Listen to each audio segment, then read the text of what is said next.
칼빈주의와 문화를 가지고 여러분과 함께 지금 시간을 갖도록 하겠습니다. 지금 시대는 이제 포스트 모더니즘 시대고 또 4차 산업혁명 시대고 소비 문화와 기후 위기의 시대입니다. 그래서 정말 어지럽고 어떻게 해야 할지 모르겠는 그런 시대에 우리가 살고 있습니다. 그런데 이제 제가 이게 칼빈주의와 문화는 사실은 한 7, 8년 전인가 총신에서 강의했던 건데요. 이것을 조금 이제 압축해서 오늘 3시간 안에 여러분과 함께 나누려고 하는데요. 일단 칼빈주의와 문화가 어떤 것인지 개괄적인 이론을 잠시 살펴보고요. 제가 대중문화, 그다음 성문화, 예배문화, 사회적 책임 이런 것들을 살펴보면서 기독인의 올바른 문화적 삶과 실천이 무엇인지 나눠보고자 합니다. 칼빈주의에 대한 정의는 여러분도 잘 아시다시피 월피드가 그렇게 얘기했는데요. 저는 칼빈의 영향을 받은 신학적이고 윤리적이고 철학적이고 사회 정치적인 모든 사상적 총체로서 지대한 영향을 미친 이념입니다. 여러분도 잘 아시다시피 사실 칼빈주의는 우리 보수주의에서는 대단히 중요한 이념으로 생각하고 있습니다. 이 칼빈주의에 대한 가장 키포인트가 뭐냐면 기독인은 이 세상에 살고 있으나 세상에 속한 자가 아니다. 이런 큰 명제를 가지고 이 칼빈주의와 문화를 대해야 되겠습니다. 그래서 칼빈주의 문화에서 중요한 키워드가 바로 3가지죠. 대신, 대인, 대물. 대신은 누구와의 관계죠? 하나님과의 관계. 그 다음에 대인은 인간과의 관계. 대물은 자연, 피조 세계와의 관계를 말하겠습니다. 그래서 문화, 폴틀리라는 사람은 신학자는 문화의 원천은 영성이다 이렇게 얘기했고요. 또 에밀 브룬너는 문화는 그 자체가 목적이 아니고 인간의 종교적 믿음을 나타내는 방편이다 이렇게 얘기를 했습니다. 나중에 더 자세하게 문화와 신앙의 관계에 대해서 다시 한번 다루겠습니다. 칼빈주의 첫째 원리는 무엇보다도 성경 하나님 말씀을 인식하는 거겠죠. 칼빈주의 신조에 진술된 종교개혁의 공식적 원리입니다. 이 하나님의 말씀은 바로 우리 인생의 삶의 절대적인 권위를 갖고 있고요. 신앙과 행위의 모든 면에서 명백하고도 충분한 교훈이다. 이렇게 칼빈주의자들은 보고 있습니다. 그럼 뭐 성경 모호와 또 이중 칼빈주의에서 우리가 가장 중요하게 이렇게 부각되는 게 바로 그죠? 성경 모호설과 이중 예정설, 타락과 유기, 그죠? 선택과 유기, 이런 이중 예정설이 있고, 여러분 또 칼빈주의에서 5대 강령 아시죠? 5가지 교리, 이것들이 아마 칼빈주의의 기초가 되겠습니다. 저도 지금 잘 생각이 안 나는데, 첫 번째가 뭐죠? 전적 타락, 무조건적 선택, 무제한적 은혜, 또 뭐 있죠? 무제한 구속, 또 성도의 견인, 뭐 이렇게 5가지 교리가 있습니다. 우리가 이제 성경을 보시면 성경은 통일성과 다양성을 갖고 있습니다. 이 성경이 1600년간의 40명의 저자에 의해서 기록된 것이죠. 그래서 성경은 구약에 39, 신약에 27 해서 도합 66권의 책이 있는데 이것이 대단히 통일성을 이룬다는 거예요. 그 통일성의 중심에 바로 예수 그리스도를 통한 창조와 구속에 완성된 하나님 나라가 바로 이 통일성입니다. 그러나 이 통일성 안에서도 또 다양성이 존재합니다. 여러분 예를 들어서 모세오경 같은 거를 모세오경 또 역사서, 시가서 이런 식으로 장르별로도 있고요. 또 우리 신약에 또 보면 복음서가 있고 또 사도행전과 그런 것처럼 또 역사서가 있고 또 요한계시록도 있고 이런 것들이 많이 이렇게 다양하게 장르로 나와 있습니다. 그리고 우리가 사복음서에서 아시다시피 복음서마다 뭐죠? 주요 포인트가 다 다르다는 것도 우리가 알 수가 있습니다. 마태는 유대인 관점에서 쓴 것이고요. 마태복음은 마가복음, 또 누가복음, 요한복음이 각각 예수 그리스도의 복음을 얘기하면서도 다른 것들을 우리가 알 수가 있습니다. 그래서 성경은 통일성과 다양성이 있다. 그러나 이것이 모두 동등한 신적 권위를 가진다. 이렇게 보시면 되겠습니다. 그런데 이제 성경을 여러분도 성경을 많이 읽으시고 또 성경을 해석하시고 설교하시고 해오셨지만 성경은 읽을수록 어렵습니다. 네. 그런 중에 성경에 난제가 많아요. 하나님은 왜 선악과를 만들어서 인간의 자유의지도 주셔놓고 왜 또 선악과를 만들어서 인간을 시험하시나 뭐 이런 문제들도 많고요. 이해할 수 없는 분들이 많습니다. 그 다음에 하나님의 사랑과 공의, 하나님은 사랑의 하나님이시면서 동시에 공의로우신 하나님이기 때문에 이 두 가지가 충돌하는 부분들이 많습니다. 예를 들어서 공의라는 부분에서도, 정의 이런 부분에서도 보복적 정의, 성경의 구약에 보면은 하나님께서 반드시 죽이라 뭐 이런 말씀을 했잖아요. 그러니까 보복적 정의가 있고요. 또 반대로 우리 신약으로 넘어오면 하나님은 한없는 사랑을 베푸시죠. 그래서 원수도 사랑하라 하면서 분배적 정의, 모든 사람에게 공의로우신 그런 하나님의 모습을 볼 수 있습니다. 이런 것들이 성경에서는 대단히 구분하기가 어렵습니다. 그래서 여러분도 아시다시피 이제 뭐 옛날에 부시가 뭐 거룩한 전쟁 이런 거 했던 것도 다 성경에서 가지고 온 것인데 이런 것들로 인해서 많은 사람들이 죽고 하여튼 여러 가지 이런 것들이 성경 해석에 있어서 많은 문제들이 발생합니다. 또 성윤리도 마찬가지고요. 성윤리를 보면 성경은 사실은 남성들이 썼기 때문에 가부장 이스라엘과 신약 유대사에서 다 남성들이 기록했기 때문에 이 성윤리에 대한 부분이 그렇게 많이 부각되지 않는 것들이 있습니다. 그래서 해석에 있어서 대단히 중요함에도 불구하고 그다지 중요하게 여기지 않는 해석들, 또 남성들에게 유리한 해석들이 많이 있던 것도 사실입니다. 또 성경은 성경 안에서 충돌이 많습니다. 예를 들어서 마태복음 27장 9절에 보면 예레미야로 언급이 됐지만 원래는 스가랴의 예언이고 사도행전 7장에서 보면은 야곱이 그 애굽으로 이제 들어왔을 때 인원이 출애굽기에서는 75명인데 사도행전에서는 70명인가 이렇게 나오고 서로 반대인가? 하여튼 네, 출애굽기에서는 70명인데 사도행전에서는 75명으로 나옵니다. 그래서 이런 숫자 같은 것도 좀 일치가 안 되는 그런 부분들을 어떻게 해석해야 되는지에 대해서 아직도 지금 학자들은 많이 고민하고 있습니다. 그러면 이제 칼빈주의 세계관에 대해서 보겠는데요. 세계관은 한마디로 말하면 세계와 인간과 사물을 바라보는 관점입니다. 아까도 말씀드렸듯이 대신 대인, 대물의 관계죠. 이것들을 바라보는 포괄적인 틀이 되겠습니다. 그러한 세계관의 개념에서 이런 것들을 중요성을 인식하는 5가지 질문이 있는데요. 첫 번째는 진정으로 참된 실제는 무엇인가? 진정으로 참된 실제는 무엇입니까, 여러분? 이게 대답이 없으니까 좀 제가 답답하는데 이게 다 음소거를 해야 되나요, 총장님? 그냥 제가 쭉 하는 겁니까? 예, 네. 음성으로 왜냐하면 시끄러워가지고요. 네, 네, 알겠습니다. 네, 진정으로 참된 실제는 무엇인가? 여러분, 진정으로 참된 실제는 바로 하나님이시죠. 네, 인간의 본질은 무엇인가? 인간의 본질은 무엇입니까? 여러분들이 답을 해주시기 바랍니다. 또 사후 인간 세계는 어떻게 구성되었나? 사실은 성경은 사후 인간 세계에 대해서는 그렇게 많이 말씀하시지 않습니다. 오늘 지금 여기 살아가는 우리들에게 말씀하시는 것이지 사실 사후의 인간 세계에 대해서는 조심스럽죠. 여기서 이단들이 많이 나오기 때문에 그래서 여러분들이 나름대로 하여튼 내세에 대한 내세관 이런 것들도 대단히 중요하겠습니다. 또 인간의 도덕적 기초는 무엇일까? 저는 제 생각에는 하나님의 형상이다라는 것. 그 다음에 인간 역사의 진정한 의미는 무엇인가? 인간이 역사가 드러내는 진정한 의미는 무엇일까? 여러분도 이것이 이제 바로 여러분이 역사를 보는 세계관이 되겠고 가치관이 되겠습니다. 이런 것들은 어떤 첫 번째 질문과 두 번째 질문 그런 것들은 변함이 없겠지만 마지막에 어떤 세 번째, 네 번째, 다섯째에서는 사람마다 그 포커스가 초점이 좀 다를 수 있다. 이런 것들을 딱 정답이 없다. 이런 것들도 우리가 생각해 볼 수 있습니다. 이 진정한 세계관의 정립을 위해서 필요성과 유의성이 뭐냐면 세계관이 있으면 우리가 세상을 살아갈 때 통일적인 삶을 살게 합니다. 왜냐하면 그 세계관이 없다면 이럴 때는 이렇고 저럴 때는 저러고 막 갓다리 할 수가 있잖아요. 그래서 통일적 삶을 살게 한다. 두 번째는 올바른 세계관은 역동적 삶을 유발한다.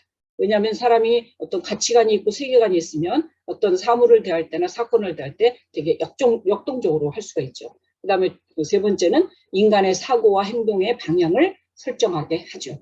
남들은 이쪽으로 가는 게 옳다고 생각하지만 나는 예수 그리스도를 말씀에 의지하여 이쪽으로 가는 게 옳다라고 판단하고 가치관을 형성하게 되겠습니다.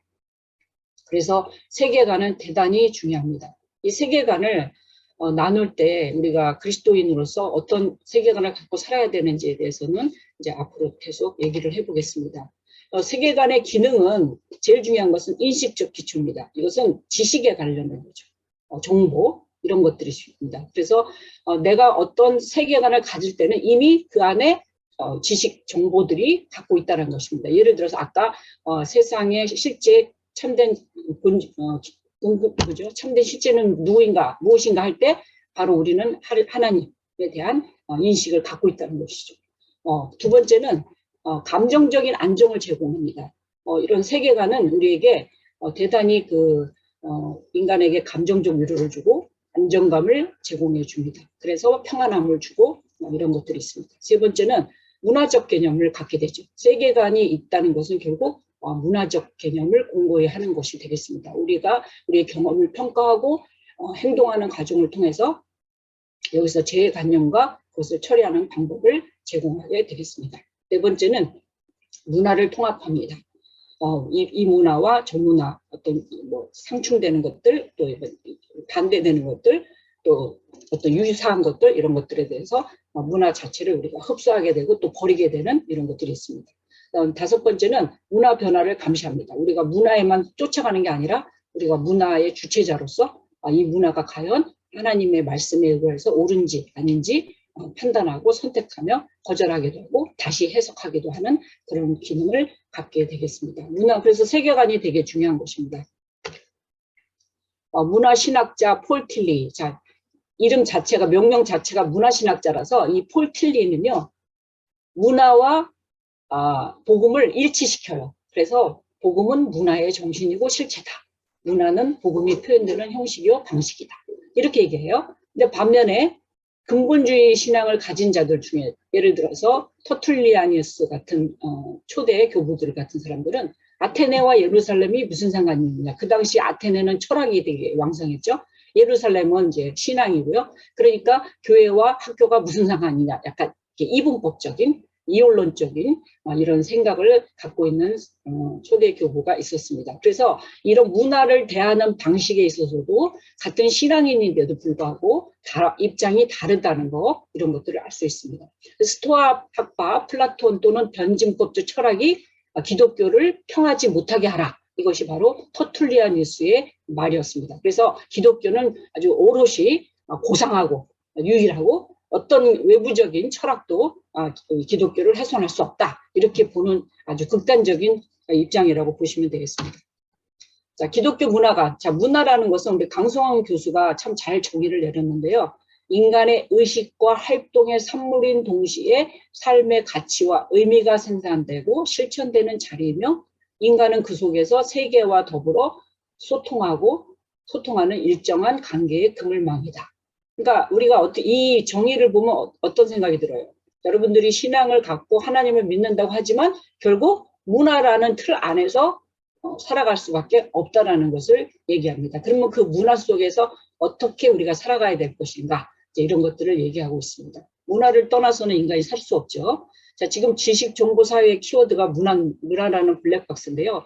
블랙박스 이 안에는 정치 문화도 있고 기업 문화, 청년 문화, 교육 문화, 또 교회 문화 등 각종 인간의 총체적인 조직 그물망들이 얽히고 설켜 있습니다.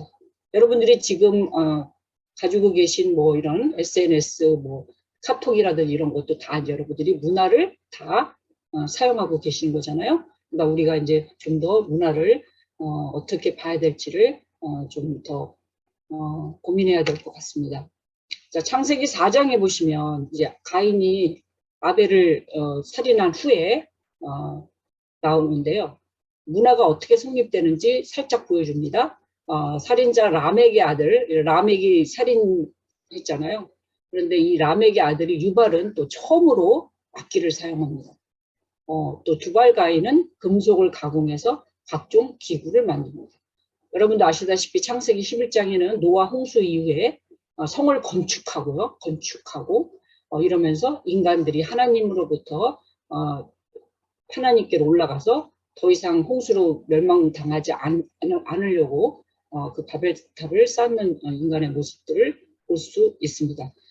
아무래도 창세기 4장에는요, 타락 후에 보여주는 문화이기 때문에 뭔가 문화가 타락한 것만 같은 그런 생각이 들긴 합니다. 인간이 타락하고 나서 문화가 형성됐으니까요, 에덴에서 쫓겨나고. 그렇지만 그럼에도 불구하고 하나님께서는 이 창조하신 이런 지금 피조 세계들을 지금도 일반 은총에 의해서 보존하고 계신다. 그리고 우리 인간도, 우리 크리스찬들도 다 이 일반 은총에 의해서 살아가고 있습니다. 하나님은 의인과 악인에게 똑같이 해를 비춰주시고 비를 내림으로써 인간에게 살 수 있는 모든 조건들을 다 허락해 주시고, 되도록이면 모든 사람들이 타락하지만 그리스도께로 다시 돌아와서 구원받기를 원하시고, 문화에 대해서도 오래 참고 계신다는 것을 알 수가 있습니다. 자, 문화의 차원에서도 또 인식적 차원과 감정적, 평가적 차원이 있습니다. 그래서 아까도 말씀드렸듯이 인식적 차원은 단체나 구성원에 의해서 공유된 지식, 우리가 뭐 성경 공부, 지금 강의 같은 이런 것들도 다 인식적 차원에 들어가겠습니다. 감정적 차원은 아까도 말씀드렸듯이 인간의 감정, 태도, 또 음식의 맛, 옷 즐기고 슬픔과 기쁨을 경험하는 모든 이런 것들이 바로 감정적 차원이 되겠습니다. 평가적 차원에는 문화 안에 어떤 인간관계와 이런 것들이 도덕적인가 비도덕적인가. 또 요즘 같아서는요, 지금 이제 기후 위기 시대니까 우리의 이 삶이 과연 이 기후 환경에 얼마나 악영향을 미치는가, 이런 것들도 한번 평가할 수 있겠죠. 이런 세 가지 차원들이 사상, 감정, 가치가 인간의 문화의 성격을 이해하면서 대단히 중요합니다. 아까 제가 그랬죠. 문화를 대하는 그리스도인들. 어떻게 문화를 봐야 할까? 이것이 한 5가지 정도 있습니다. 첫 번째가 바로 문화와 그리스도입니다. 그러니까 문화와 그리스도는 대립한다. 아까 초대 교부 하나 말씀드렸죠. 터툴리아누스. 그러니까 오직 그리스도만이 유일한 권위자고 문화의 권위는 거부하는 입장. 우리는 문화는 거부한다. 오로지 주님만 우리의 권위자시다라고 보는 것입니다. 이런 태도는 아무래도 기독교가 처음 태동한 초기 기독교인들의 전형적인 태도일 수 있는 것을 알 수 있습니다. 우리가 성경에 보면 바울 서신에도 보면 예수 그리스도가 바로 재림하실 것 같은 그런 상황에 많이 있고요. 특히 요한계시록 같은 것도 보면은 문화가 필요 없을 정도로 긴박한 그런 그리스도의 나타나심 이런 것들을 볼 수 있기 때문에, 심판 이런 것들을 보기 때문에 아마 이런 입장에서 그때 당시로는 아마 우리가 핍박받는 기독교가 핍박받는 그런 위치였기 때문에 문화를 이렇게 배척하는 그런 입장에 있었습니다. 근데 이 유형이 신학적으로 좀 문제가 있습니다. 너무 이성과 계시를 너무 이원론적으로 본다라는 것입니다. 그러니까 하나님의 말씀과 이성을 이원론으로 본다. 그러니까 일반 계시와 특별 계시를 너무 분리해서 본다. 그다음에 죄의 본질을 너무 보편성 있게 보면서 그러니까 이게 뭐냐면 죄의 그 높낮이가 다 다른데, 예를 들어서 누구한테 살짝 욕한 사람하고 진짜 큰 범죄를 저지른 사람하고 별로 차이가 없는 이런 것들이 생기게 됩니다. 그다음에 세 번째는 율법과 은혜의 관계에서 은혜의 중요성을 무시하게 됩니다. 그러니까 율법적인 게 되게 강하게 됩니다. 문화와 대립하는 그리스도가 제기하는 가장 어려운 신학적 문제는 하나님이 이런 온 우주에 다스리시고 주관자고 역사의 주관자가 되시고 아직도 지금도 우리의 이 창조 세계에 들어오셔서 개입하신다. 이런 것들을 무시하는 이런 문제가 발생하게 됩니다. 이것이 바로 요즘에 말하는 그 생태 위기, 기후 위기에 대처하지 못하는 그냥 우리와 상관없는 것 같은, 세상과 구별되는 것 같은, 구분시키는 이런 모습들도 여기에 문화와 대립하는 그리스도 유형에 속한다고 볼 수가 있습니다. 자, 근데 이제 두 번째 유형이 바로 문화에 속한 그리스도입니다. 그러니까 예수님 이런 모든 복음 이런 것들이 문화와 그리스도가 별로 긴장감이 없다라는 겁니다. 그러니까 하나님은 이런 문화 속에서 다 그리스도의 복음을 다 전하게 하셨고 별로 긴장이 없어요. 그러니까 다 같이 함께 있다는 겁니다. 그러니까 예수 그리스도가 어떻게 보면 이 문화에 들어가 계신 그런 느낌이 많이 들죠. 그래서 문화를 통해서 그리스도를 해석하고 복음을 해석하는 이런 유형이 되겠습니다. 어찌 보면 문화에 너무 쏠려 있는 이런 대표적인 인물이 영주주의자들, 아벨라르, 문화적 적응주의자들, 리츠 이런 사람들이 되겠습니다. 그러면 이 문화에 속한 그리스도에 대한 신학적 반론은 너무 이제 문화에 또 집중을 하다 보니까 신약 성경의 예수를 왜곡하는 경향이 많죠. 그리고 약간 그 문화에 대한 그런 충성이 강해짐으로 인해서 우상 숭배로 문화에 대한 또 추종 이런 것들이 나가게 됩니다. 또 율법에 섭니다. 문화에 속한 그리스도를 쫓는 신자들이 율법과 은혜 문제를 다룰 때 또 율법의 편에 서기를 좋아합니다. 하나님의 용서 이런 개념들을 별로 인간의 어떤 그 하나님 형상에 대한 그런 축으로 보는 게 아니라 수단으로 보는, 그래서 별로 중요하게 여기지 않는 이런 어떤 죄 용서 이런 중요한 기독교적 교리를 어떤 인간의 그냥 수단으로만 보는 그런 가볍게 보는 그런 의를 범하게 됩니다. 세 번째가 이제 문화 위에 있는 그리스도입니다. 그러니까 문화 위에 그리스도가 계시다 이런 거죠.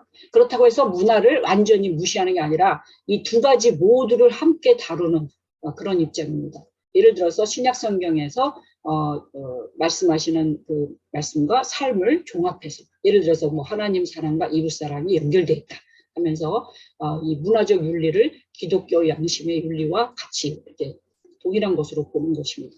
이런 대표적인 인물은 클레멘스, 토마스 아퀴나스, 조셉 버틀러 같은 사람이 있습니다. 여기에서도 이제 문제가 장점과 단점이 있는데요. 어떻게 보면 이제 문화 위에 있으니까 이성을 중요시도 합니다. 그래서 이성과 계시의 종합으로 신자와 불신자가 서로 협조하도록 든든한 토대를 제공합니다. 그러니까 전도하기가 되게 좋은 거죠. 공통점을 갖고 있으니까. 그래서 되게 좋긴 한데 단점은 그리스도와 복음을 너무 제도화하기 쉽습니다. 그리고 인간에 내재하고 있는 악의 존재 이런 것들을 정면으로 직시하지 않는다는 단점이 있습니다. 여러분들이 약간 좀 어려울 수도 있어요. 이게 유형이. 저도 좀 가르치면서도 저도 헷갈립니다. 그런데 이제 자세히 보면 첫 번째, 두 번째 문화와 그리스도가 같이 동격으로 보는 첫 번째, 배척하는 부분 첫 번째하고 두 번째는 문화를 좀 배척하는 부분이고 지금 이제 문화 위에 있는 또 이런 지금 세 가지 유형들은 문화를 그래도 어느 정도 수용하는 그런 입장에 있는 것입니다. 이제 네 번째가 바로 문화와 역설적 관계에 있는 그리스도입니다. 그러니까 이거 역설적이라는 것은 뭐냐면 종합론자 같이 양자를 다 택하는 게 아니라 이율론자, 그러니까 뭔가 종합하는 것 같으면서도 그리스도에 대한 충성을 더 높이 보는 이런 것인데 여기 문화와 역설적인 관계에 있는 그리스도에서 가장 밑바닥에 깔린 게 뭐냐면 인간은 죄인이야, 뭐 누추하기 짝이 없어 하면서 또 문화 자체를 그냥 어차피 문화는 타락할 수밖에 없어 뭐 이런 식으로 보면서 좀 이원론으로 보는 거예요. 다시 또 이원으로 봅니다. 그러니까 문화에 대해서 호의적이면서도 또 이런 죄의 문제라든지 이런 것들에 대해서는 또 이원론자 같이 보는 것입니다. 그래서 여기를 이원론자라고 하는 것인데요. 예를 들어 뭐 우리 바울 서신을 보면은 되게 호의적이고 포용적인 그런 사람인 것 같아도 또 어떨 때는 문화에 대해서 되게 배척하고 뭐 영의 몸, 뭐 육의 몸 이런 식으로 구분하는 이런 것들을 많이 보게 되거든요. 그러니까 바울, 말시온, 마틴 루터가 여기에 해당한다고 합니다. 장점은 아까도 얘기했지만 너무 이제 그 예수 그리스도의 이제 어떤 재림 중간기에 살고 있는 그리스도인들을 위해서 갖는 그런 관점이기 때문에 되게 전투적이고 좀 투정적인 역동적인 몸부림치는 그리스도의 말씀을 붙들고 좀 몸부림치는 그런 장점을 갖고 있습니다. 그러나 도덕률 폐기론을 초래합니다. 예를 들어서 바울도 보면 그 당시에 노예제도가 있었잖아요. 그러니까 그런 노예제도에 대해서 이런 것이 하나님의 궁극적인 하나님 나라에 비춰볼 때 이것이 잘못됐다 이런 것들이 별로 문제 느끼지 않는 그래서 문화적 보수주의로 귀결합니다. 그냥 문화를 그냥 그대로 받아들이는 노예제도라든지 이런 차별 문화나 이런 인종제도 이런 것들 가부장적 제도 이런 것들도 다 그냥 받아들이는 이런 단점이 있습니다.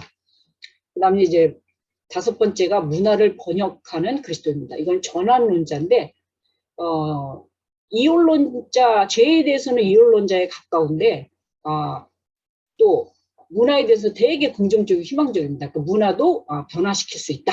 이렇게 보는 겁니다. 그러니까 우리가 주님의 믿는 그리스도인으로서 문화에 대해서도 우리가 주도적으로 번역해 나가야 된다라는 입장입니다. 대표적인 인물이 어거스틴, 칼빈, 웨슬레, 모리스입니다. 그래서 이 모리스가 하나님의 나라는 내면에서 시작하지만 밖으로 그 모습을 드러내게 되어 있다. 그렇죠? 우리가 하나님의 나라를 믿고 나아갈 때, 이 세상에 살아갈 때 그 외형적으로 다 그걸 드러나게 되어 있습니다. 그래서 감정, 습관, 사고, 말, 행동 속으로 다 침투하게 마련입니다. 그런데 아까 강성현 교수가 이 문화에 대해서 이제 정의한 강성현 교수를 제가 말씀드렸는데, 이 강성현 교수가 이런 말을 해요. 이 5가지 유형으로는 보편성과 특수성, 토착화와 상황화, 기독 신앙의 유일성과 혼합주의 문제를 풀 수 없다, 이렇게 봅니다. 그러면서 이 강성현 교수가 제시하는 새로운 모델이 뭐냐면 문화에 응답하는 그리스도입니다. 이것은 교회가 유일하게 세상과 뚝 떨어져서 독백이고 홀로 고고한 그런 식으로 해서는 안 되고, 세상에서의 그 문화의 다양성과 자율성을 인정하면서 좀 더 자유와 정의와 평화와 공존으로 나아가야 된다라는 것이 바로 강성현 교수의 의견인데, 저는 이 의견이 되게 좋습니다. 특별히 지금같이 이렇게 4차 산업혁명이라는 거는요, 모든 것이 다 연결되어 있거든요. 여러분들 키만 하나 누르면 다 연결되어 있잖아요. 우리 페이스북을 하고 지금 우리 카톡도 하지만 다 연결되어 있거든요. 거기에 떨어져 나갈 수 없어요. 그리고 타자를 존중해야 되고요. 이런 타자성, 이런 것들을 존중해야 되기 때문에 현재는 제가 볼 때는 공존, 대화, 소통입니다. 이 문화에 대한 우리의 자세가. 그래서 이런 것들이 대단히 중요합니다. 대중문화를 이제 하겠는데요. 이제 칼빈주의와 대중문화를 보겠는데, 사실은 여러분 대중문화는요, 우리가 그 17세기, 18세기에는요, 엘리트 문화였어요. 그러니까 문화라는 게 엘리트인들만 점유했어요. 독점했어요. 그래서 이 대중문화가 이제 19세기부터 이제 나타나기 시작했어요. 그래서 대중에 의한 대중을 위한 문화가 바로 대중문화입니다. 그러니까 여기에는 대중이 들어가 있죠. 그러면 긍정적인 사람들은 이제 기독 신앙에서도 우리 대중문화와 이렇게 소통을 해야 된다라고 긍정적으로 보는 분들이 있는 반면에, 약간 손봉원 교수 같은 분은 좀 대중문화를 좀 이렇게 경계해야 된다라고 이렇게 보는 입장입니다. 여기서 볼 때 왜 긍정적이냐? 긍정적인 것은 파퓰러, 대중적이란 말은 대중이 원한다라는 관점에서 대중의 코드를, 리드를 읽어낼 수가 있죠. 그런데 부정적인 거는 매스야, 매스. 그러니까 이게 완전히 대량 군집된 어떤 악영향을 미칠 수 있는 그런 것도 이 대중문화에는 함께 존재한다는 것입니다. 그래서 나쁜 점은 되게 오락적이고 감성적이고 마초적이고 쾌락적이고 상업적이고 소비적이고 수동적이죠. 그러니까 우리가 그냥 대중 이 매스에 끌려가는 거죠. 이게 되게 부정적으로 보는 입장에 매스라는 단어를 쓰고요. 파퓰러는 한마디로 말하면 인기, 대중의, 그게 뭐냐면 그 유행하는 이런 거죠. 그럼 시대를 반영한다는 거죠. 그래서 여러분들이 요즘에 그 더 글로리 뭐 이런 한국 드라마 보셨는지 모르겠어요. 옛날에 그 밀양이라는 영화도 있었고요. 이제 이런 것들 속에서 기독교를 이제 반영하는데요.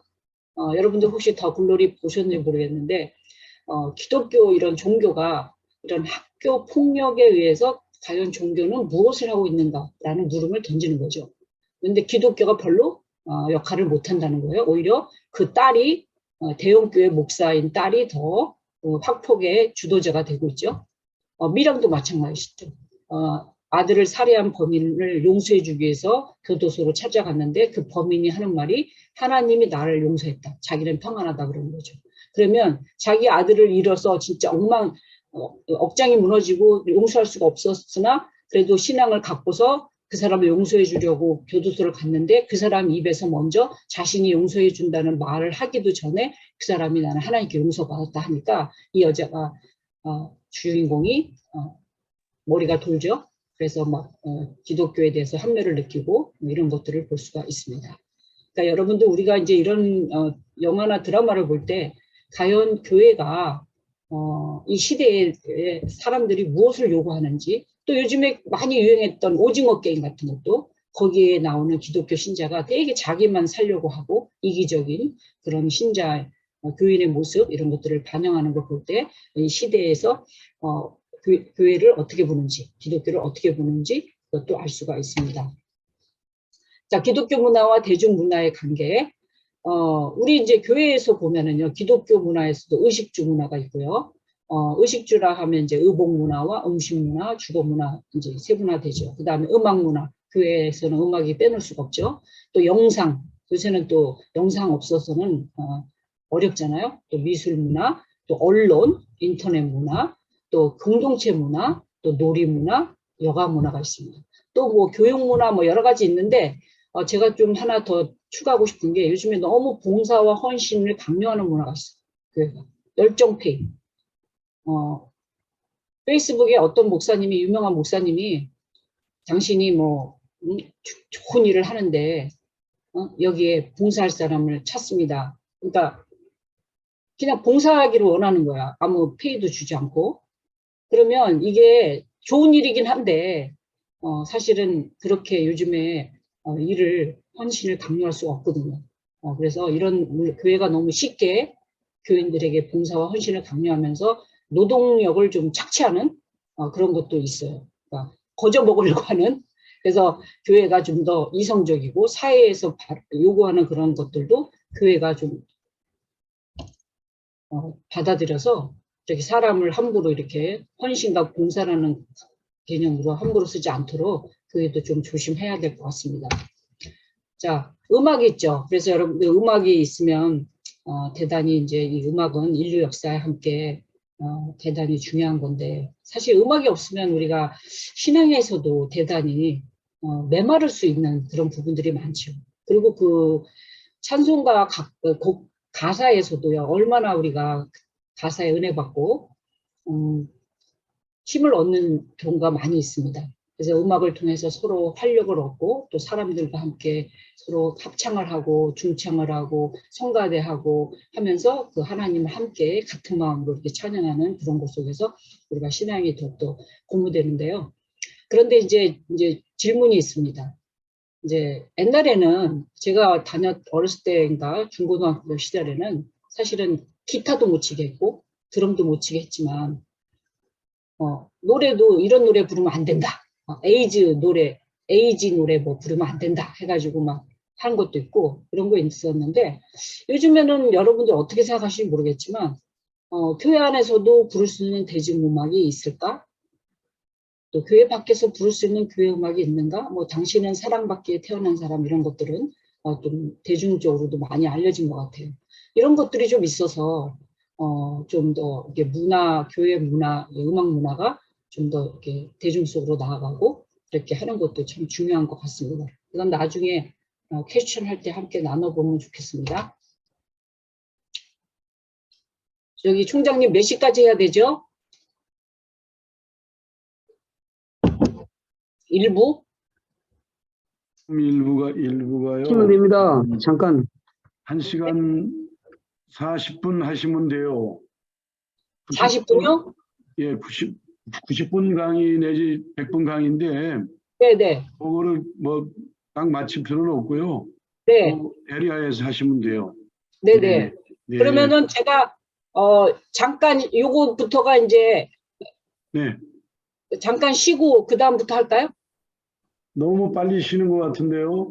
아 그래요? 네, 아 그럼 지금 더 너무 할게요. 네. 더 하셔야 돼요. 네. 예. 네, 알겠습니다. 네. 자, 그러면은 이제 이번에는 이제 성문화에 대해서 한번 해보겠습니다. 그래서 사랑과 결혼, 이혼과 가정폭력, 간통과 성폭력 이런 주제를 다루겠습니다. 제가 동성애는 뺐습니다. 워낙 동성애는 뭐 너무너무 시끄럽고 동성애 문제만 나오면 저는 막 좀 답답해요. 뭐 이런 것들이 다 없어지고 동성애만 너무 얘기하기 때문에 저는 동성애를 지금 이 시간에는 다루고 싶지가 않습니다. 그래서 일단 성폭력에 대해서 이제 이렇게 다루고 있는데 일단 중요한 것은 이런 것들이 왜 중요하냐면 인간은 성적인 존재라는 것입니다. 어느 누구도 성적인 존재가 아닌 사람 없습니다. 하나님께서는 인간을 성적인 존재로 만드셨습니다. 성적인 존재라 하면 몸을 가졌잖아요. 몸. 하나님은 몸 안에 성을 넣으셨죠. 그래서 인간이 성적인 존재라 하는 것은 몸과 관련합니다. 그런데 이 신학자 루이스 스미스가 성을 선한 피조물로 보아할 이유에 대해서 세 가지 얘기를 했어요. 육체를 만드셨다. 이것은 성을 만드신 하나님이 이 육체를 만드신 것은 하나님의 의도와 관련된다. 두 번째는 이 성이라는 것은요, 하나님의 형상의 일부인 사회성과 관계된다. 성은 타자를 갈구하죠. 네, 사회성입니다. 홀로는 그러니까 우리가 창세기에 아담이 독초하는 것이 하나님 보시기에 좋지 못하였다라고 말씀할 때 바로 그 부분입니다.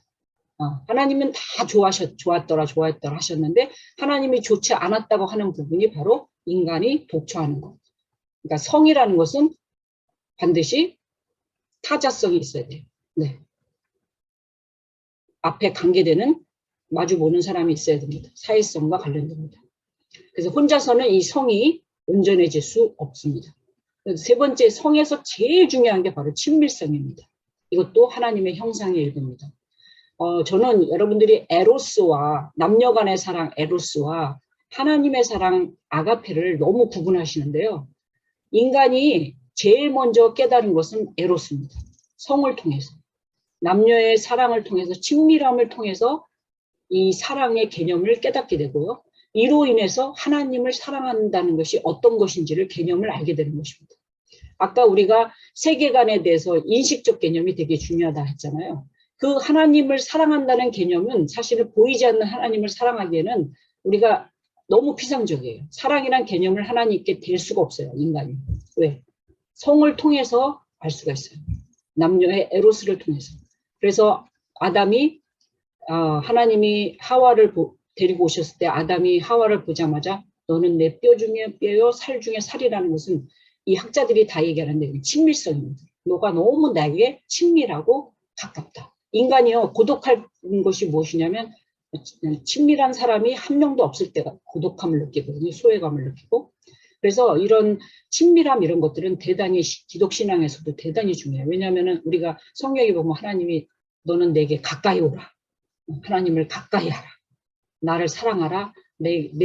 나를 만지고, 내 목소리를 듣고, 이런 말씀 하시잖아요. 이게 바로 우리가 남녀의 에로스에서 사랑의 개념을 갖고 오는 것입니다.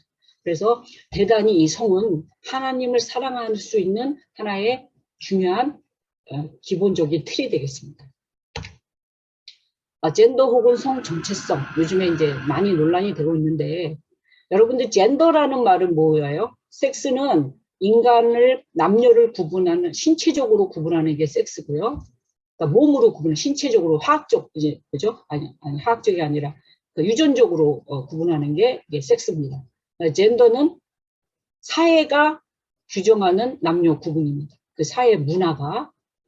그 다음에 섹슈얼리티는 좀 더 이 모든 것을 총괄하는 포괄적이고 다원적인 개념입니다. 성적 능력, 성적 행위, 여러 가지 성습관, 이런 모든 성실천, 모든 것들을 포괄하는 개념이 섹슈얼리티입니다. 그런데 인간이라는 게 내가 남성이다, 여성이다 이런 것들이 사회화가 이루어집니다. 내가 그냥 홀로 남성이다, 여성이다라는 정체성을 갖는 게 아니라 사회화 속에서 갖게 됩니다. 예를 들어서 가정에서 갖게 되고 학교에서 갖게 되고 매체나 어떤 사회 집단, 종교 이런 또 다양한 어떤 매스메디어나 이런 것 속에서 자기가 남성이다, 여성이다라는 정체성을 갖게 되죠. 그런데 이런 거대 담론, 사실은 공산주의가 존재했을 때, 소련이 공산주의로 존재했을 때는 이런 정체성이라든지 이런 것들은 미세 담론이거든요. 그러니 이런 것들이 별로 중요하게 부각하지 않다가 이제 공산주의 어떤 민주주의 이런 이념들이 무너지면서 20세기 후반에서는요, 이런 미세 담론, 이런 정체성, 성 정체성 담론들이 이제 부각되기 시작합니다.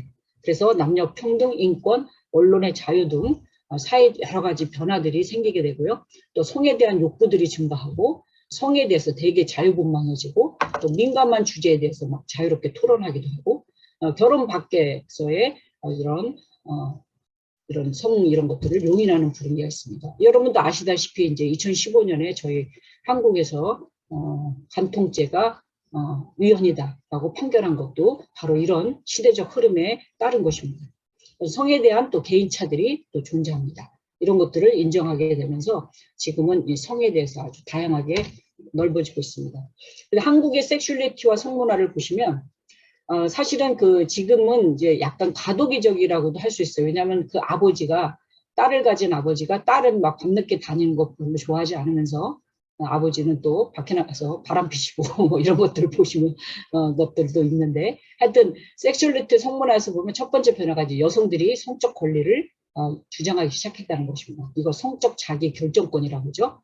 그리고 이것이 이제 대단히 또 중요해요. 왜냐하면 아까도 얘기했지만 하나님은 인간을 성적인 존재로 만드셨기 때문입니다.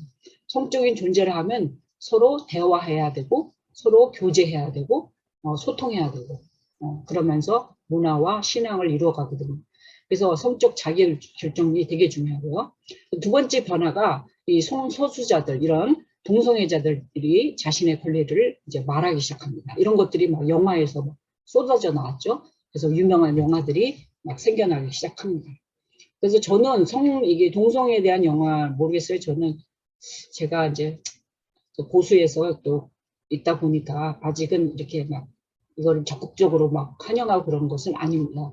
그런데 모르겠어요. 또 그 당사자들 얘기 들어보면 되게 고통스러워하고 이 시대나 또 교회가 너무나 이 성소수자들에 대해서 막 정죄시하고 막 혐오하고 하기 때문에 삶이 막 피폐하고 막 신앙까지 막 잃어버리고 이런 것들을 또 보면서 과연 우리가 그리스도인으로서 어떤 생각을 갖고 어떤 자세로 그들을 대해야 될지 저도 고민이 많습니다. 자, 성에 대한 어거스틴과 칼빈의 견해. 어거스틴은 사실 은혜의 교리를 설파한 기독교 서방교회의 대단히 중요한 인물이죠. 오죽하면은 성 어거스틴이라고 하겠어요. 그런데 이 성 어거스틴이요, 말한 것 중에 뭐가 이 성억압에 대해서 문제를 발생시켰냐면 어거스틴이 사실은 마니교회에 이렇게 심취하면서요, 되게 성적으로 타락한 경험을 갖고 있는 사람이에요. 그런데 이제 기독교로 회심하면서 이 성에 대해서, 성쾌락에 대해서 성쾌락을 원죄로 봤어요. 원죄로 보니까 이 성을 억압하게 돼요. 그래서 그냥 성적인 행위는 자녀를 낳기 위해서 단지 자녀만 생산하기 위해서 필요한 것이지 성쾌락은 이건 원죄야. 성쾌락을 느끼면 안 돼. 이런 식으로 해서 성을 억압하게 됩니다.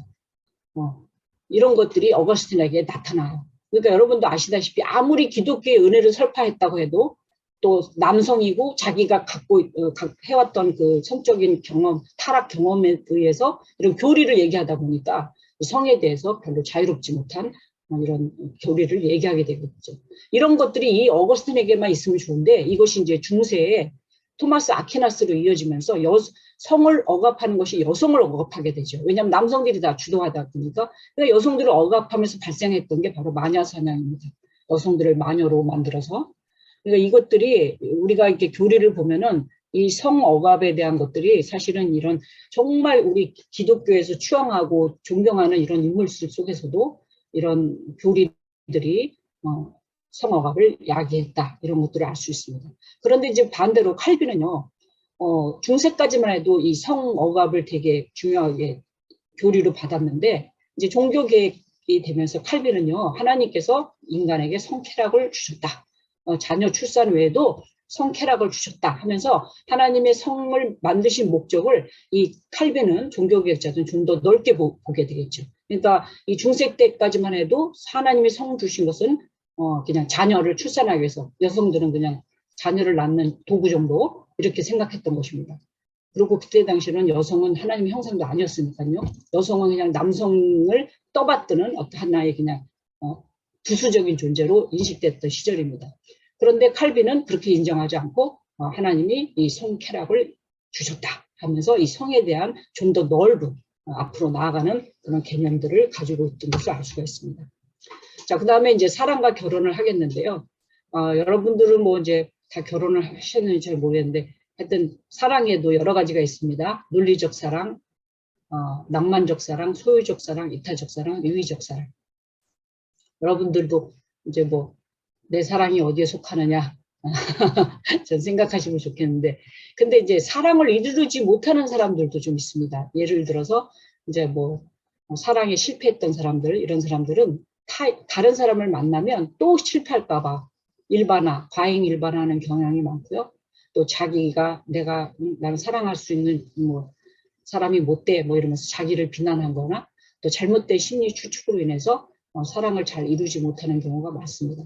그래서 학자들은 사랑을 잘하는 사람들은 결국 건강한 사람이다. 결국 사랑은 자기의 문제다. 이렇게 얘기하는 사람도 많이 있습니다.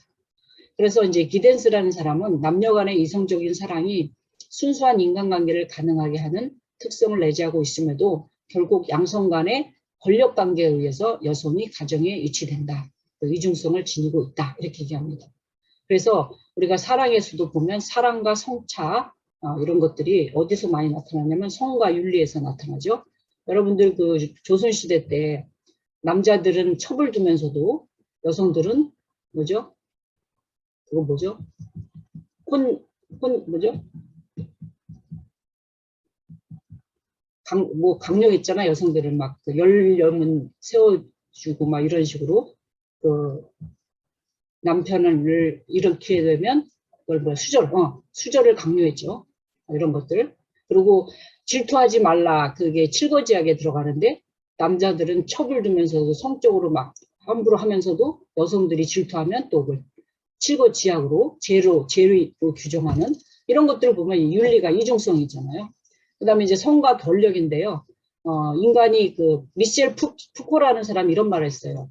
권력은 쾌락을 생산하는 도구다. 그러면서 이 권력이 성과 만나서 성적 쾌락을 추구하면서 이 사회 전반의 문화를 이렇게 움직인다. 뭐 이런 얘기를 했어요. 그래서 이 성과 권력, 특히 이제 왕들이 후궁들을 많이 두는 이런 것들을 볼 때 권력과 성은 항상 같이 따라다닌다는 것이죠. 그다음에 성과 언어. 아까도 어거스틴 같은 경우도 누가 성에 대해서 말하느냐에 따라서 성이 이게 달라지는 그런 것들을 보게 됩니다. 그러니까 결혼도 이제 뭐 요즘에는 뭐 7포, 9포 시대라고 이제 하는데 참 어려운 그런 시대죠. 결혼하기도 어려운. 그래서 하는데 결혼은 왜 하느냐? 이제 뭐 누구와 하느냐, 언제 하느냐, 어떻게 하느냐, 뭐 여러 가지가 있겠습니다. 그래서 결혼은 사랑의 완성이냐, 사랑의 무덤이냐, 뭐 이런 얘기도 많이 있는데요. 결국 저는 그렇게 생각해요. 행복한 결혼이라는 것은 고정된 부부 역할에 매이지 않고요. 배우자의 프라이버시를 인정해주고 배우자의 그 공간도 인정해주고 서로 대화를 잘하고 각자 사교 활동도 좀 하고 평등의 원칙에 의해서 계속 서로 성장하는 그런 부부가 되어야 된다. 저는 그렇게 생각합니다.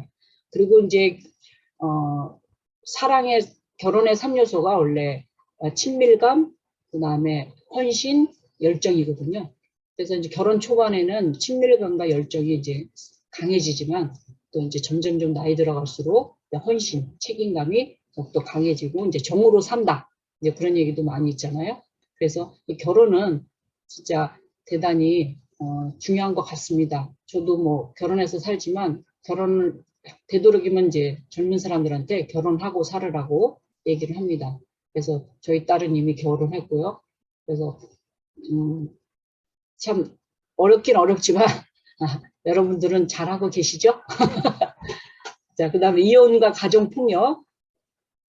이혼이 지금 이제 우리나라가 OECD 국가에서 이혼율 1위라고 얘기하네요. 그래서 자본주의 역량, 또 여성의 사회 참여도, 핵가족화, 사회윤리의 가독이적 성격에 의해서 이혼이 급증하고 있다. 남성이 이혼을 요구하는 이유는 자녀 교육을 방기하거나 성격 부조화, 애정 결여, 성생활 불만 등이고요. 여성이 이혼을 요구하는 것은 생활비, 외도, 주벽, 의처증, 성격 파탄, 폭행 이런 것들이 되겠습니다. 그래서 남성들은 좀 이혼을 요구하는 게 좀 낭만적이고 추상적이라면요. 여성들은 좀 구체적이고 현실적이라고 할 수 있습니다. 이혼의 원인은 뭐 맨날 성격 차이라고 하는데 어떤 서로 이해 부족, 또 배우자의 습관과 가치관들이 서로 충돌할 때 이혼하는 경우도 있고요. 성적 욕구와 해결 방식에서도 대단히 이제 이것도 이혼의 원인이 되겠습니다. 또 가정폭력은 이제 정신적으로, 신체적으로 학대를 이제 하는 건데요. 아내 학대가 한 78.8%, 남편 학대가 2.7%, 노인 학대도 요즘 점점 늘어나죠. 아동 학대도 늘어나고, 그래서 이런 학대들이 많이 이제 늘어나고 있는 가정이 있습니다. 사실은 이게 기독교인 아닌 사람들에게만 나타나는 현상이 아니에요. 우리가 뉴스에서도 보면 어느 신학 교수가 자기 딸을 죽여가지고 몇 달 동안 방치한 그런 사건이 있어서 충격도 주고 그랬는데, 참 무서운 시대에 살고 있다 이렇게 봅니다. 자, 근본 해결 방안은 가족 치료를 적극적으로 활용하고 사회적인 엄중 처벌이 있어야 되겠습니다. 왜냐하면 옛날에는 부부싸움은 칼로 물베기라 해서 개인적인 일로 치부해가지고 국가가 개입을 안 했지만 지금 그렇지 않습니다. 이게 이제 공권력이 들어가야 됩니다. 왜냐하면은 이게 개인사로 묶어둘 수가 없기 때문에. 그리고 여성들이 이제 이혼하고 나면 경제적 자립, 장기 지원 대책 마련해야 되고요. 또 인식 변화와 신고 절차가 간소화해야 되겠습니다.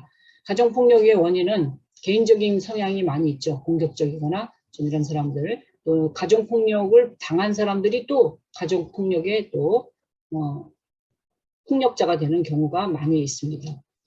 또 사회적인 원인에서는 이제 유교 사상과 가부장제도 이런 것들이 많이 있습니다. 그래서 여러분들과 함께 토의 주제를 나누고 싶어요. 자녀 체벌은 어디까지 해야 되는가? 이것이 과연 옳은 것이냐? 자녀 체벌과 훈육은 무슨 어떤 차이가 있는가?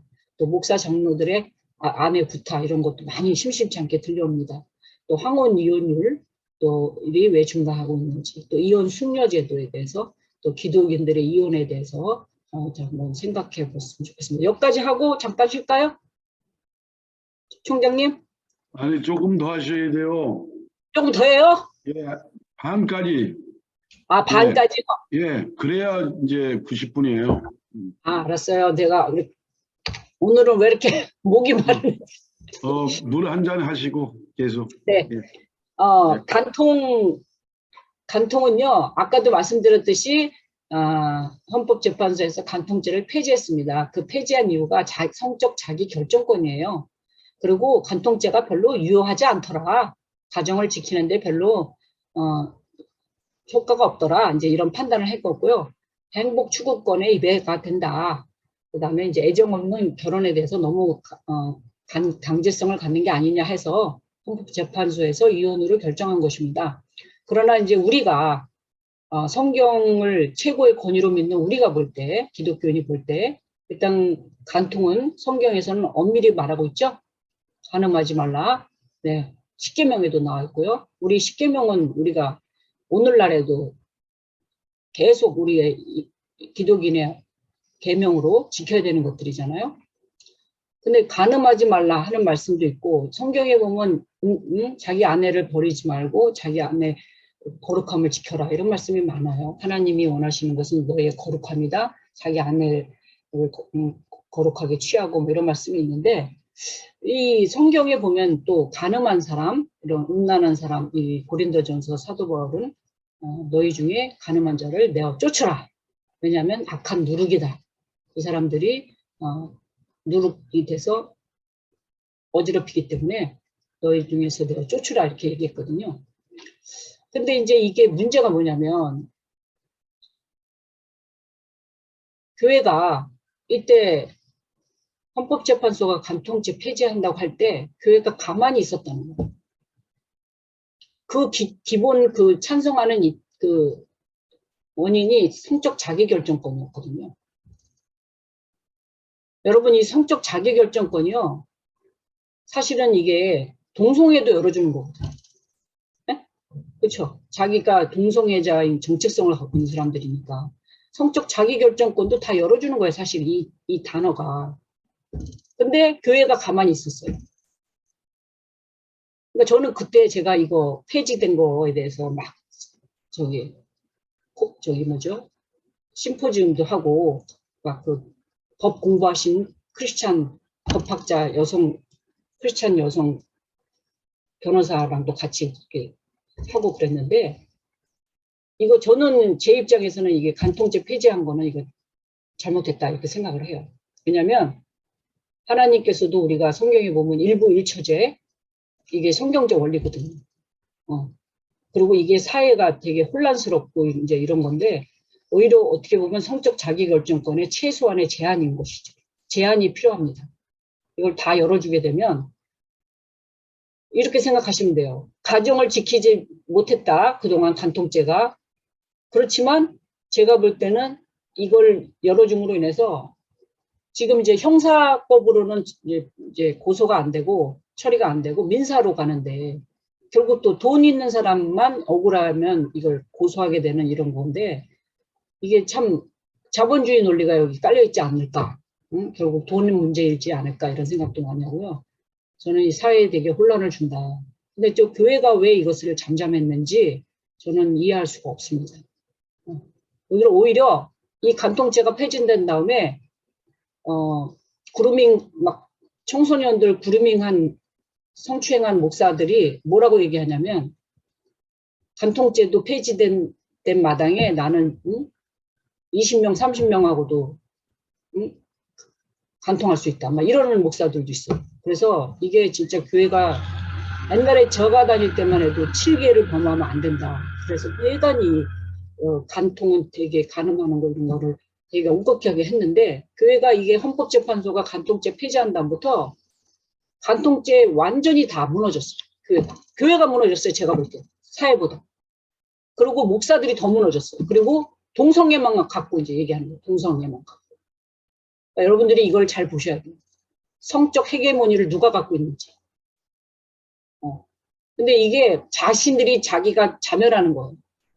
이 간통죄에 대해서 묵인하고서 이러는 거는 자신들이 파멸한다는 걸 모르는 거죠. 이게 지금 이걸 열어주면 교회가 말도 못해요. 왜냐, 교회가 지금 하나님 말씀을 전하는 사람들이 목사이기 때문에 목사가 이렇게 간통죄에 대해서 자기가 막 이런 식으로 생각을 갖고 있다면 지금 교회야말로 여성들하고 접촉하는 게 얼마나 쉬워요. 그런데 이런 거를 해준다는 거는 말도 안 되고, 그리고 저는 솔직히 제가 여성 신학자로서 간통이란 말은 교회 안에서 성립 안 돼요. 왜냐하면 이게 벌써 위아래 하나님 말씀을 전하는 목회자에 대한 이걸 있기 때문에 권위가 있게 신적 권위를 갖고 있기 때문에 현재 여성들이 목사님에 대해서 이걸 동등한 입장에서 간통하는 거라고 저는 간통하는 게 아니라고 보거든요. 그래서 이거는 대단히 중요한 문제고 교회야말로 이런 젠더 관점에서 이런 성 문제를 다뤄줘야 돼요. 근데 교회가 아직 거기에는 가지를 못하고 있어요. 그러니까 더 성적으로 타락하고 있는 것 같아요. 제가 볼 때. 자, 성폭력은 상대방의 동의 없이, 그러니까 아까 동의라는 말이 성적 자기 결정권이죠. 동의 없이 강제적으로 성적 언동을 하거나 성적 행위를 강요하고 위압하는 행위입니다. 이것이 1994년에 한국 여성개발원에서 정의한 건데 이것이 그대로 지금까지 이어지고 있습니다. 자, 성폭력의 종류는 무엇인가? 다양한 형태의 강간이 있습니다. 근친 강간, 데이트 강간, 아내 강간. 요새 데이트 폭력 이런 거 되게 많죠. 데이트 강간. 아내 강간도 있습니다. 이거는 옛날에 뉴스에서도 한번 나왔는데 베트남 여성을 부인으로 맞이한 사람이 아내를 막 강간하려고 이제 막 일방적으로 하려고 하니까 아내가 이제 법에 호소를 했어요. 그때 법이 이제 강간했다 이제라고 이렇게 선언하니까 이 사람이 이 문화가 내 아내니까 내가 마음대로 한다 이런 관념을 갖고 있어가지고 이 남편이 견디지 못해갖고 자살했다는 그런 기사도 제가 본 적이 있어요.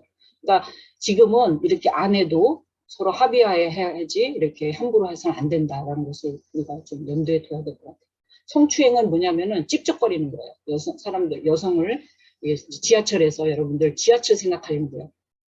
여성들을 접촉하거나 찝쩍거리고 음란 행위를 하는 거 이런 걸 성추행이라고 합니다. 그다음 성적 학대는 이제 막 가해를 하면서 신체적 가해를 하면서 성행위를 하는 그런 것이 성적 학대입니다. 성희롱은 이제 언어, 성적인 상대방에게 모욕감을 주는 언어로서 상대방에게 모욕감과 모멸감, 수치감을 주는 행위가 성희롱입니다. 이것이 지금은 이 성희롱과 이런 개념들이요 직장에서는 다 있습니다. 직장에서 오히려 다 이렇게 교육을 받게 돼 있고요.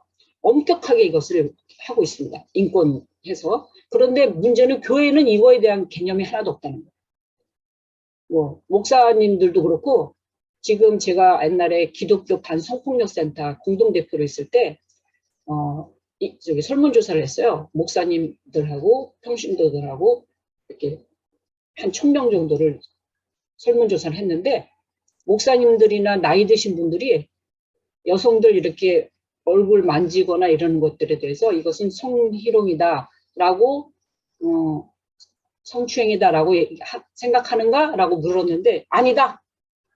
오히려 여성들의 옷차림이 문제다. 막 이렇게 표현하시는 분들이 많았어요. 그러니까 이런 것들 속에서도 우리가 지금 교회가 이런 성문화가 성에 대한 지식이 별로 없고, 그래서 성관념이, 윤리관념이 별로 없다. 이런 것들이 제가 좀 우려하는 부분입니다. 또 뭐 성기노출 음란 전화 해가지고, 밤늦게 전화하고 막 이래가지고 음란하게 하는 이런 것들이 여기에 속하게 되었습니다. 성폭력이 일어나는 요인은 성차별적인 사회 구조겠죠. 네. 또 왜곡된 성문화, 잘못된 것이죠. 여자가 뭐 한번 튕겼다 그러면 여자가 괜히 튕기려고 그러는 거야 뭐 이런 식으로 생각하는 것들, 그 사람을 존중하지 않고 그냥 남성 입장에서 생각하는 이런 것들, 그리고 왜곡된 성문화들이 있습니다. 의사소통의 불일치. 그러니까 남성의 언어와 여성의 언어가 다르죠. 그러니까 남성과 여성은요 서로 달라요. 생각하는 것도 다르고 심리적으로도 다르고 성에 대해서 생각하는 것도 다 다른데, 남성 일방적으로 막 하다 보니까 의사소통이 안 되니까 이게 이제 폭력으로 이어지는 거죠.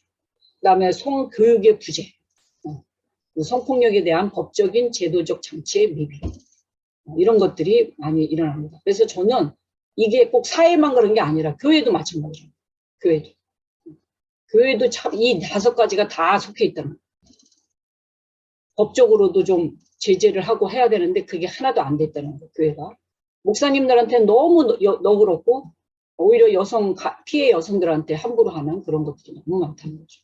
그래서 바람직한 성과 사랑의 조건이 무엇인지 우리가 좀 허심탄회하게 얘기하고 여성의 입장에서도 좀 들어야 되겠죠. 자, 예배 신학의 이론적 근거, 우리가 이제 예배 문화에 대해서 할 건데요. 우리가 왜 예배를 드리는가? 이것은 어떻게 보면은 하나님에 대한 이해와 인간을 구원하려는 하나님의 구원 계획과 구원 계시에 속하는 것이죠. 제일 먼저는 하나님이 우리 인간에게 예배를 원하시는 거죠. 또 삼위일체의 신학에 근거한 예배, 또 기독교 예배는 창조와 구원, 완성의 과정에서 그 과정에서 개입하셔 일하시는 하나님의 섭리와 관련된 사건으로 이해됩니다. 하나님이 오늘 여기에 임재하셔서 우리를 구원하시고 우리의 죄를 용서하시고 이런 모든 것들, 하나님을 찬양하는 모든 일련의 것들이 여기에 포함되겠습니다. 그래서 기독 예배는 하나님을 믿고 그에게 경배하고 그를 섬기는 봉사의 행위를 의미합니다. 인간이 하나님을 섬기는 봉사를 할 때 사실은 하나님이 먼저 인간을 섬겨주신 것이 먼저입니다. 하나님이 우리를 먼저 섬겨주셨기 때문에 우리가 하나님을 섬길 수 있는 것입니다. 특히 이제 로마서 12장 1절에 너희는 이 세대를 본받지 말고 오직 마음을 새롭게 함으로 변화를 받아 하나님의 선하시고 온전하신 뜻이 무엇인지 분별하라. 너희 몸을 거룩한 산 제사로 드리라. 이렇게 말씀했죠. 그래서 거룩한 산 제사로 드리라는 거, 살아있는 그러니까 원래 구약에서는요 제물이 죽어야 되잖아요. 피를 제단에 뿌리고 죽어야 되는 건데, 이제 신약에서 로마서에서 나오는 우리 예배는 살아있는 제물이기 되는 것입니다. 우리는 죽지 않습니다. 그죠? 살아있는 채로 그 하나님께 드린다. 이것은 무엇을 말하냐면 우리의 일상의 삶을 말합니다. 영적 예배다 할 때 여러분들 그 로마서 12장 1절에 영적 예배다 할 때요. 영적 예배는 무슨 신령한 이런 영적인 단어 별로 좋아하지 않습니다. 왜냐하면 영적인 단어가 목사님들이 막 함부로 남용을 하더라고, 자기 유리하게. 영적인 예배가 거기는요 영적이라는 얘기가 아니라 합리적인 예배입니다. reasonable 서비스입니다. 월십입니다. 그래서 합리적인 예배가 뭐냐면 합당하게 하나님이 받으시기 합당한 예배를 드려라, 이것입니다. 그래서 이성을 제거하지 않습니다. 합리성을 제거하지 않습니다. 그리고 우리의 일상의 예배입니다.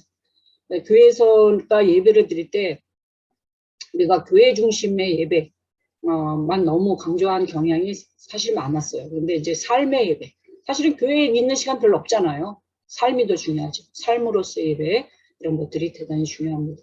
그래서 이 프리드리 칼브라는 사람도 마찬가지로 신앙적인 삶의 총체적인 표현이다, 이렇게 얘기했고, 또 니시오티스는 삼위일체 대신 하나님의 임재 행위다. 우리가 예배 때 하나님을 예배 때 하나님 임재하시는 것도 있지만 우리 삶에서도 얼마든지 임재하실 수 있거든요. 그렇죠? 그래서 우리가 이런 삶의 예배 이런 거에 대해서 더욱더 신경을 써야 될 것 같습니다.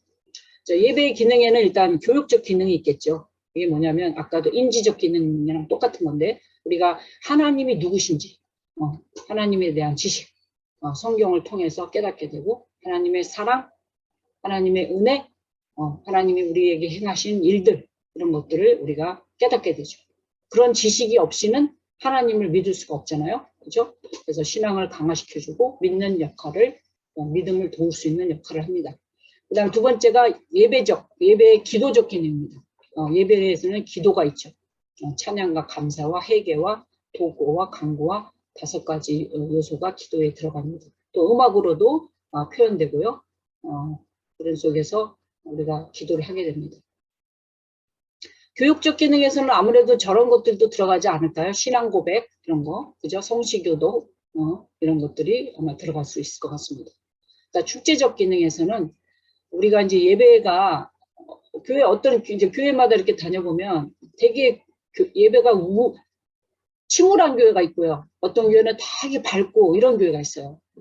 그래서 저는 그게 왜 그런가 이렇게 봤는데 제가 다녀본 경험에 의하면 우리 다 같이 회개하는 시간을 갖겠습니다. 막 회개하는데 그 회개가 너무 무겁게 올 때가 있어요. 그 회개를 억지로 해야 되는 그런 느낌? 그래서 그 분위기가 처음에 회개하면서 들어가니까 좀 이 예배가 좀 축제적이고 우리의 죄를 위해서 막 예수님이 죽으셨지만 또 다시 우리를 부활하셔서 새롭게 하시고 기쁘게 하시고 기뻐하게 살아가는 이런 어떤 활력을 주는 이런 것들, 힘을 얻어서 나아가는 갱신적 이런 것들이 좀 필요한 것 같습니다. 그래서 예배는 좀 밝고 이런 것도 좀 많이 필요한 것 같아요. 너무 우울하게 막 회개를 강조하거나 이런 식으로 하면 안 될 것 같고, 그래서 저는 볼 때 예배가 이 밸런스가 있어야 될 것 같아요. 사실은 종교개혁의 예배는 설교를 많이 강조를 하죠. 근데 저는 설교가 예배의 전부다, 핵심이다라고 보지 않습니다. 하나님은 그 예배의 요소마다 찬양할 때, 기도할 때, 설교 들을 때, 성도 서로 교통하고 인사하고 할 때 눈빛 하나만 봐도 거기서도 하나님의 임재를 느낄 수가 있고요. 그래서 우리가 예배를요 너무 설교에만 집중하는 거, 그것도 저는 안 좋다고 봐요. 그래서 한국교회도 너무 이 설교에만 집중하는 거 안 좋고요. 예배 다 요소가 골고루 돼서 그 예배 속에서 우리가 서로 하나님께 예배하고 임재를 경험하는 그런 것들이 대단히 중요하다고 봅니다. 그리고 목사님이 일방적으로 이렇게 하는 예배가 아니라 목사도 함께 하나님의 임재를 같이 경험하고 이렇게 서로 어우러지는 이런 예배가 참 좋은 것 같습니다. 그런데 설교의 주제와 다양성, 이제 설교자의 자질과 설교 준비 뭐 이런 것들이 있겠는데, 설교를 중요하게 여기는 만큼 설교가 너무 횟수가 많아. 한국 교회는. 거기 캐나다나 뭐 미국은 어떤지 모르겠는데요. 너무 목사님들이 설교가 많다 보니까 이 설교의 깊이가 없는 것 같아요. 너무 맨날 한 소리 또 하고 그러면서 설교만 중요하다 하고, 그래서 제가 볼 때는 좀 다양한 사람들에게 좀 다양하게 시키고, 또 절기 설교도 있고, 때로는 선포도 할 때가 선포 설교도 해야 되지만 때로는 치유 설교도 하고 상담 설교도, 서로 대화하면서 하는 설교도 하고, 내러티브 이야기식으로 설교도 하고, 어떤 분들은 뭐 찬양하는 설교도 하시고, 어떤 분들은 연극 설교도 하시더라고요. 요즘에는 이 설교가 다양하게 있습니다. 그래서 이런 다양한 속에서 설교자들이 자신이 깨달은 것들을 청중과 만날 때 인격적으로 적용해서 이렇게 하면 좋겠습니다. 기도의 의미와 역할. 기도도 이제 우리가 뭐 장로님들이 돌아가면서, 저희 이제 한국 교회는 장로님들 돌아가면서 이제 기도를 하는데, 또 다른 교회 같은 데 보니까 장로님들만 기도하지 않고 여전도회 권사님들 뭐 이렇게 다 돌아가면서 주일날 기도하는 걸 봤어요. 참 기도가 장로님들이 뭐 교회마다 뭐 몇 분이 계시는지 알 수 없으나 맨날 똑같아요. 그래서 기도가. 그래서 저는 좀 돌아가면서 많은 사람들이 서로 어울려서 기도했으면 좋겠다 이런 생각을 갖고 있는데, 일단 기도는 하나님에게 말하는 것이고 주님께서 가르친 기도를 이제 따라서 모범을 따라서 하는데요. 기도는 하나님께 삶을 가져가고 예수님을 부르는 일이고 정해진 시간에 기도하는 것도 중요하죠.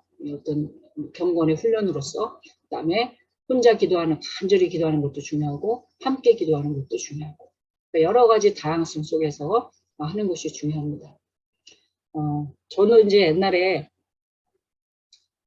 기도 이제 엄청 한 하루에 막 5시간씩 막 방언 받으려고 기도한 적이 있어요. 그런데 그 기도하면서 제가 방언을 받으면서 이제 예언 은사를 받았거든요. 근데 그 예언 은사를 받으면서 제가 미쳐버린 줄 알았어요. 왜냐면 사람의 이름을 놓고 기도를 하면 그 사람에 대해서 막 예언이 나오는 거예요. 그래서 제가 이상한 사람이 돼가는 것 같은 걸 느끼는 거예요. 남을 막 판단하게 되고. 그래서 저는 그 다음부터 그 은사를 내려놨어요. 그게 잘못 받은 건지는 모르겠어요. 하여튼. 그런데 저는 이제 하나님을 믿을 때 뭘 기도할 때 이런 경우도 있었어요. 제가 전도를 그때 많이 했었는데 막 기도를 하면요. 같이 막 모여서 이렇게 기도를 하면 막 방언 통역이 나오는데 어느 아파트로 가라, 몇 동 몇 호로 가라, 뭐 이런 기도가 나온 적도 있었어요. 그런데 진짜 가면 사람들이 막 모여 있는데 전도하고 막 그랬거든요. 제가 전도 왕도 해본 적 있어요. 근데 한참 그게 좀 시간이 지나면서 느끼는 게 뭐냐면 제가 기도만 하면 하나님을 그런 식으로 만나려고 하는 것 같은 걸 느끼는 거예요. 제가. 하나님이 너무 좁아 보이는 거예요. 답답해 보이고. 기계적으로 느껴지는 거예요. 그래서 제가 이 은사도 잘 써야 되겠구나.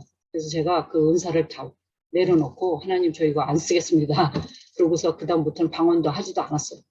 그러니까 이런 것들 속에서 제가 깨달은 게 뭐냐면 은사가 좋긴 좋은데 그 은사가 나를 교만하게 하고 나를 되게 편협한 사람으로 또 하나님을 편협하게 믿을 수도 있겠구나. 교만하게도 하겠구나. 남을 판단하게 되니까.